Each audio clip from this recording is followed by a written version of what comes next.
ચરણ કમળમાં શીશ નમાવી વંદન કરું શ્રીનાથજી રે.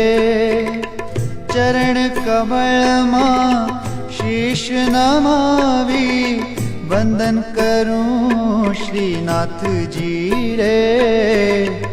દયા કરીને ભક્તિ દેજો, દયા કરીને ભક્તિ દેજો. મેવાડના શ્રીનાથજી અમી ભરેલી નજરું રાખો. મેવાડના શ્રીનાથજી